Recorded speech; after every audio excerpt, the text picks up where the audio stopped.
Hello everyone, welcome back to Spararia YouTube channel. Alright guys, so yeah, in this video I would like to share you a tutorial on how to check save password on Poco C71.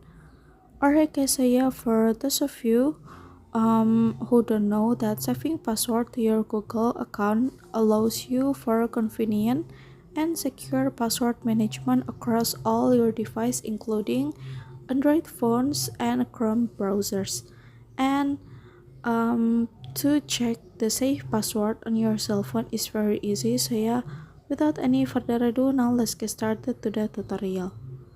Alright guys, so yeah, the first thing first that you have to do is, of course, now you can go to Google Chrome like this, and then after that, now you can click three dots on the right top like this, and then after that, now you can choose settings menu, and then after that, now you can go to Google Password Manager, and then so yeah, you will find your password here if you previously save your password to your Google account. Alright guys, so yeah, here's the tutorial, and then thank you so much for watching. See you guys on the next video.